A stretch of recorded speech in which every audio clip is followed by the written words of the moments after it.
Shalom, baiklah kita akan masuk dalam pelayanan firman dan bacaan kita saat ini diambil dalam 2 Petrus 1 ayat 16 hingga ayatnya yang ke-21. Nubuat tentang kemuliaan Kristus telah digenapi. Sebab kami tidak mengikuti dongeng isapan jempol manusia ketika kami memberitahukan kepadamu kuasa dan kedatangan Tuhan kita Yesus Kristus sebagai Raja, tetapi kami adalah saksi mata dari kebesarannya. Kami menyaksikan bagaimana Ia menerima kehormatan dan kemuliaan dari Allah Bapa ketika datang kepadanya suara dari Yang Maha Mulia yang mengatakan, "Inilah anak yang kukasihi, kepadanya lah aku berkenan." Suara itu kami dengar datang dari surga ketika kami bersama dengan Dia di atas gunung yang kudus. Dengan demikian, kami makin diteguhkan oleh firman yang telah disampaikan oleh para nabi. Alangkah baiknya kalau kamu memperhatikannya sama seperti kamu memperhatikan pelita yang bercahaya di tempat yang gelap sampai fajar menyingsing dan bintang timur terbit bersinar di dalam hatimu.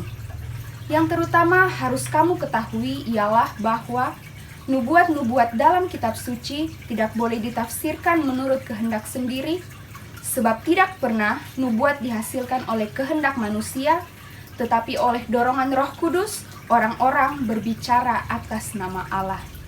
Amin. Firman Tuhan, berbahagialah setiap kita yang mendengar serta menaruh itu di dalam hati kita.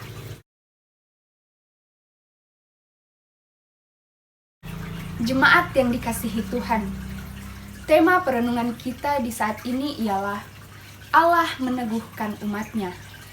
Saudara-saudara, umat Allah adalah umat yang dikhususkan agar Allah bisa menyatakan kehadirannya dan Allah bisa memberitakan firman yang meneguhkan umat-Nya. Tuhan telah berbicara secara langsung kepada Abraham, Musa, dan juga Paulus. Tetapi Tuhan tidak menyatakan dirinya secara langsung kepada setiap manusia. Kita tentu sering mendengar nasihat dari orang-orang, entah itu dari guru, pendeta, orang tua, maupun yang lainnya, yaitu bacalah Alkitab. Dan yang menjadi pertanyaannya di saat ini ialah, apakah benar Alkitab mampu memberikan kebenaran, dan apakah benar isi dari Alkitab bisa kita percayai? Ada cerita di sebuah desa, ada sebuah keluarga yang kehilangan anaknya yang berusia 15 tahun.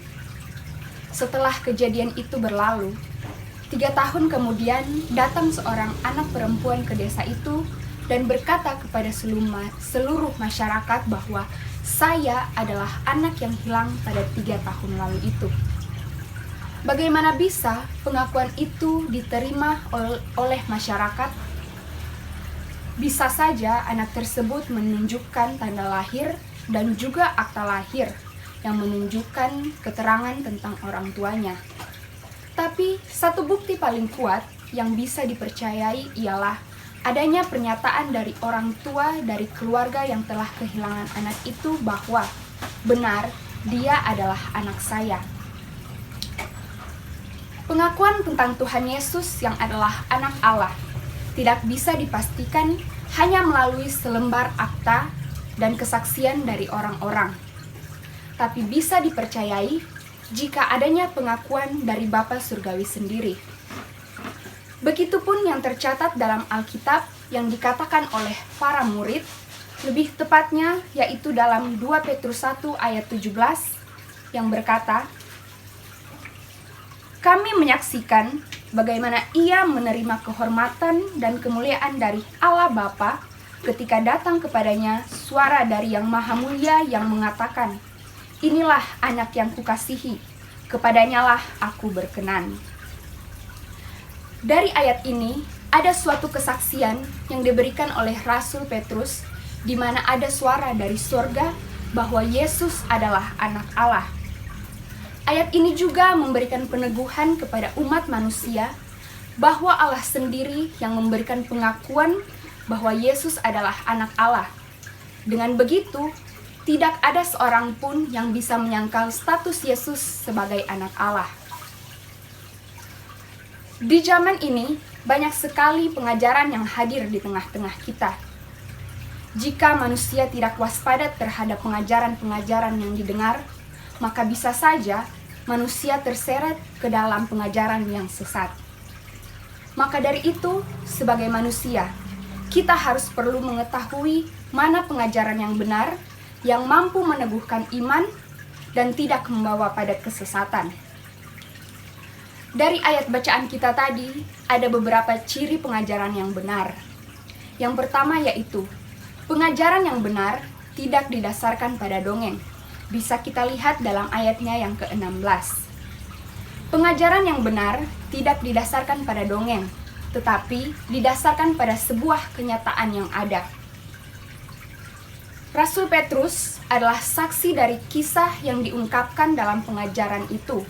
Dan kisah itu bisa kita temukan dalam sejarah yang terdapat dalam Alkitab.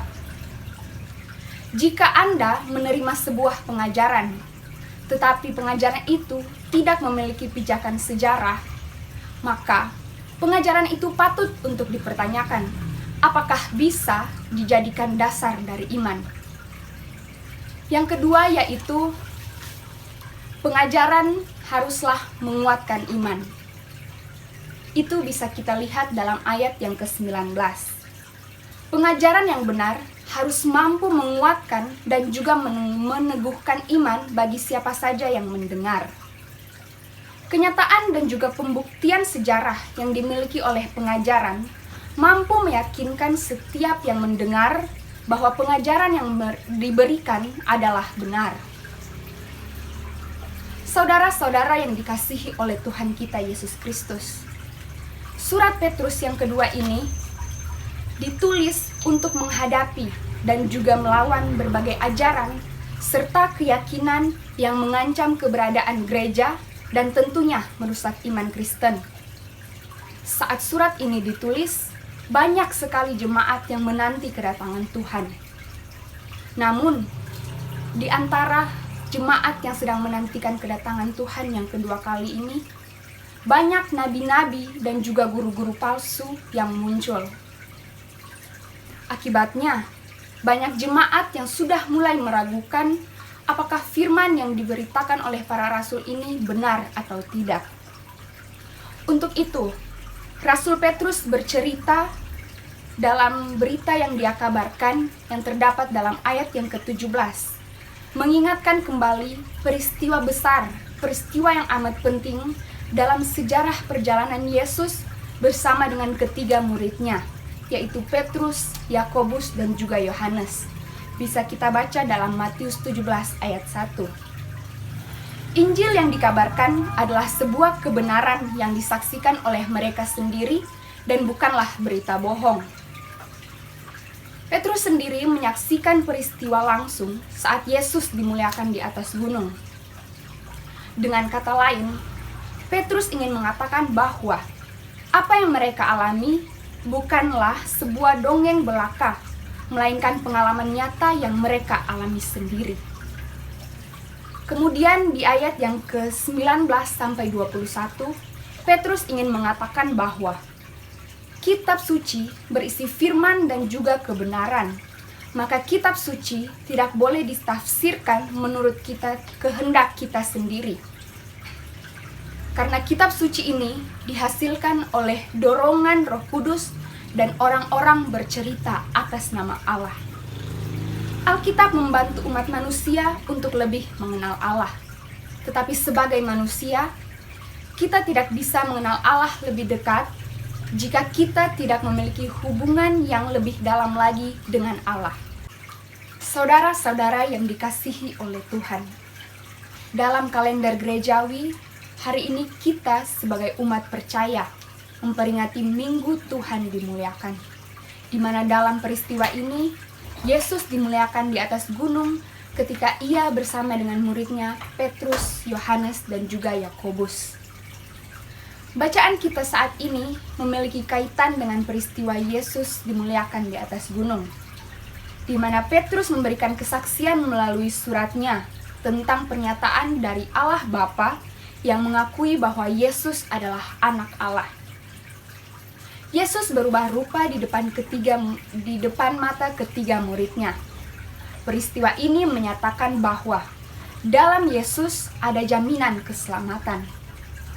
Rasul Petrus memandang peristiwa Yesus dimuliakan di atas gunung adalah sebagai peneguhan yang sangat luar biasa akan firman tentang nubuat. Setelah menjadi saksi dari peristiwa itu, Rasul Petrus mampu mengungkapkan kepada pembaca dari surat yang ia tulis tentang kuasa Tuhan Yesus sebagai Raja, dan dia bersama dengan rasul lainnya adalah saksi dari kebesaran itu. Maka dari itu, melalui firman yang disampaikan oleh para rasul, Allah meneguhkan kembali umatnya, karena firman yang diberitakan adalah benar adanya dan mampu menyelamatkan umat yang percaya. Segala sesuatu telah dinubuatkan dalam Alkitab, telah digenapi, karena apa yang telah disampaikan dalam firman adalah sebuah kebenaran. Ada sebuah cerita tentang seorang peramal jodoh di suatu tempat. Dia selalu menyombongkan dirinya. Dia berkata, 9 dari 10 ramalannya selalu tepat. Padahal yang terjadi tidaklah demikian. Dari hal itu bisa dikatakan bahwa kebanyakan orang selalu mengatakan kalimat yang tidak benar hanya agar dilihat oleh orang lain bahwa apa yang mereka lakukan itu adalah sangat luar biasa. Namun catatan nubuat yang terdapat dalam Alkitab adalah benar-benar terjadi. Contohnya, kelahiran Yesus di kota Betlehem telah dinubuatkan dalam Mika 5 ayat 1. Yesus dilahirkan dari seorang perawan dinubuatkan dalam kitab Yesaya 7 ayat 14, dan bayi-bayi di Betlehem dibunuh juga telah dinubuatkan dalam kitab Yeremia 31 ayat 5. Dan masih banyak nubuat-nubuat yang telah tergenapi. Semua nubuat yang telah ditulis dalam Alkitab telah digenapi. Maka kita sebagai umat yang percaya harus menerima dengan penuh keyakinan apa yang telah dituliskan dalam Alkitab. Apa yang dituliskan dalam Alkitab patut kita percayai, karena Allah selalu menepati apa yang difirmankannya. Saudara-saudara yang kekasih, jika kita mengenal Allah, maka pastinya kita akan melakukan tugas dan panggilan kita sebagai orang yang percaya. Dunia adalah tempat yang baik untuk kita bisa memberikan kesaksian tentang Kristus. Maka dari itu, untuk mengetahui maksud dari Tuhan, kita perlu membaca firman Allah. Jika kita mau menjadi saksi Allah, kita harus lebih dulu mengenal firman Allah. Kita juga harus mau untuk berubah. Firman Allah yang ada di dalam Alkitab adalah sebuah kebenaran. Dengan Alkitab, kita bisa menemukan Allah di dalamnya. Karena itu, sebagai umat yang percaya kepada Tuhan, jangan pernah membiarkan sesuatu membuat keyakinan dan kepercayaan kita kepada Tuhan itu goyah. Sebagaimana yang telah ditulis dalam 2 Petrus 1 ayat 17. Yesus adalah anak Allah yang Allah kasihi, dan kepada Yesuslah Allah berkenan. Ayat ini membuat kita semakin teguh dan tunduk kepada Yesus. Allah meneguhkan umatnya melalui firman yang adalah suatu kebenaran yang mampu menyelamatkan, bahkan mampu memulihkan umat. Sehingga dengan firman, umat tetap berpegang teguh pada kebenaran Allah. Tuhan memberkati kita. Amin.